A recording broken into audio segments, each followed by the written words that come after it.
अस्सलाम वालेकुम and welcome to my channel. Today we will discuss the topic phylum Annelida यानी कि segmented worms. Segmented worms जो होते हैं एनिलीड्स को कहा जाता है। कॉमनली कॉम्प्लेक्स बॉडी होती है। Structure among all the worms they live on land in moist soil के अंदर लैंड में रहते हैं और फ्रेश वाटर सी में भी रहते हैं। Many annelids are active free swimming predator यानी कि एक्टिव हैं फ्री स्विमिंग प्रीडेटर्स के तौर के ऊपर होते हैं। कुछ जो है वो aquatic filter feeder living in tube buried in mud whereas leeches are ectoparasite. अब इस इन्होंने कहा कुछ जो है वो एक्वेटिक है जो फिल्टर फीडर लिविंग हैं ट्यूब्स के अंदर मड मतलब ज़मीन के अंदर एक ट्यूब लाइक स्ट्रक्चर बनाते हैं और फिर उनके अंदर रहते हैं।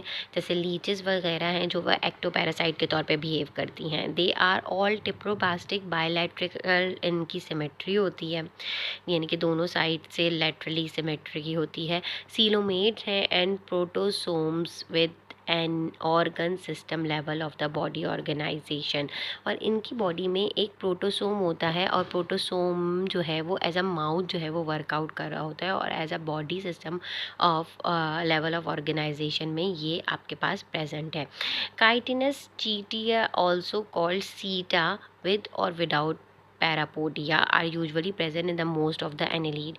एक काइटिनस चीटिया लाइक स्ट्रक्चर जो है वो प्रेजेंट होता है जिसमें सीटा प्रेजेंट होते हैं यानी कि सैप लाइक ये जो सीटा जो है वो सेगमेंट्स प्रेजेंट होते हैं। ठीक है, you can see over there ये सीटा प्रेजेंट है। ठीक है, कुछ के अंदर ये सीटा प्रेजेंट हैं कुछ में नहीं है और विदाउट पैरापोडिया जो है वो एनालीड्स के अंदर प्रेजेंट होते हैं। ठीक है, फिर उसके बाद उन्होंने बोला हेल्प इन लोकोमोशन। जो ये आपके पास होते हैं सीटा ये हेल्प करते हैं लोकोमोशन के अंदर भी।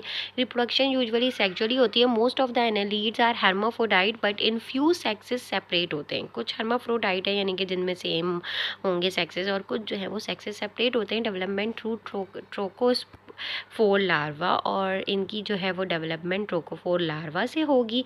कॉमन एनालीड में अर्थवर्म आ जाता है, नेरीज आ जाता है, लीच वगैरह आ जाता है। और एवोल्यूशनरी एडेप्टेशंस की अगर बात करें तो इनका डाइजेस्टिव सिस्टम ये प्रिमिटिव फैट फॉर्म से लाइक इंसेस्टर इन द सी जो है वो इनको कहा जाता है कि वहाँ से एवॉल्व हुए हैं।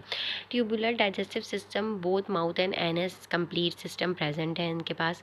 रिस्पायरेशन जो है वो फाउंड नहीं हो रही क्योंकि रिस्पायरेटरी सिस्टम नहीं है, सिर्फ डिफ्यूजन के थ्रू हो रही है exchange of gases. Close type circulatory system है with blood confined to the heart and blood vessels. ठीक है, ब्लड सिर्फ हार्ट और ब्लड वेसल्स में प्रेजेंट है। एक्सक्रीटरी सिस्टम की अगर बात करें तो एक्सक्रीटरी ऑर्गन जो है वो रेफ्रीडिया है जो कुछ सेगमेंट्स में आपको नज़र आएंगे क्योंकि ये जो सेगमेंट्स हैं इसके अंदर कुछ कुछ ऑर्गन प्रेजेंट होते हैं, इसीलिए ये 1 2 3 4 5 ये इस तरीके से इन्होंने इनकी नंबरिंग की हुई है। इसके अलावा एक्सक्रीशन के बाद नर्वस सिस्टम की अगर बात करें तो नर्वस सिस्टम जो है वो सिंपल गैंग्लियोनिक ब्रेन जो है हेड के अंदर प्रेजेंट है उस पर कंसिस्ट कर रहा है। अर्थवर्म जो है वो फार्मर को by continuous ploughing the soil और एडिंग नाइट्रोजनस वेस्ट में हेल्प करता है, मेक करता है सॉइल की फर्टिलिटी को। Also use as a fish bait. ठीक है, और इसको एज अ फिश बेट के तौर पे भी यूज़ करा जाता है। लीचेस एज अ एक्टोपैरासाइड है और ब्लड को वो सक कर रहे होते हैं। ठीक है, अगर इन्होंने कहा कि लीचेस जो है यूज़ करते हैं for medicinal purposes also for a long time. Back then it was believe that leeching would get rid of the bad blood that causes disease. जो ख़राब ब्लड डिजीजेस कॉज करता था तो उस जगह पे लीचेस को छोड़ दिया जाता था ताकि वो ख़राब ब्लड को सक आउट कर ले। That's it for today. If you like it kindly subscribe my channel. Thank you and Allah हाफिज़।